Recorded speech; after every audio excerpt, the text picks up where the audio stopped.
मला दे हे बघ.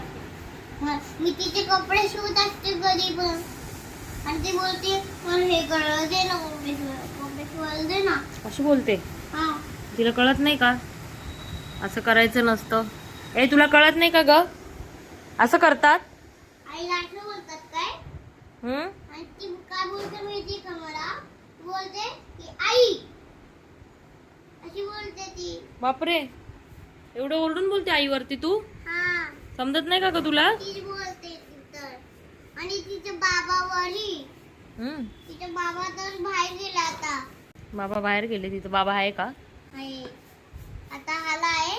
तर आता तिला कापूस बनवून देते पण तिला तिचा कपडे शिवता आधी. बरं. आणि ती काय करते माहितीये का? बाबालाही ओरडते, बोलते बाबा. बापरे, अशी ओरडते बाबावरती आणि असं करते अशी मारते बाबाला? हा. ती वेडी आहे का? तिला कळत नाही बाबाला असं मारतात का कोणी? मलाही मारते ती तर. बापरे, एवढं मारते नाही, असं करते. तिला शिक्षा कर मग. तू आत्ताच तिला समजव असं करायचं नसतं. आणि तिला सांग जरा जोरात. आणि किचन मध्ये काय करते येऊन ती तुला सारखी सारखी त्रास देते ना? त्याला नाही, मी तिला स्वयंपाक असे दाबते त्याचं तिला आवाज येते. कसला? लायटरचा? हा. आणि मग तिकडे येते माझ्याजवळ आणि सांगते की मला पण दे ना असं दाबायला.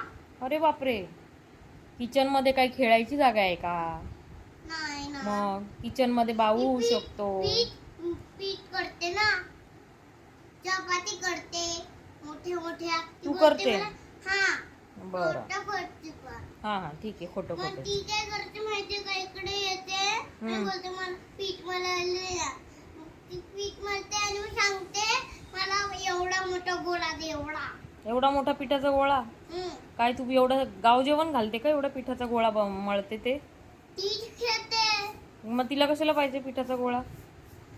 ती बोलते ती खोटं बोलते मला. काय?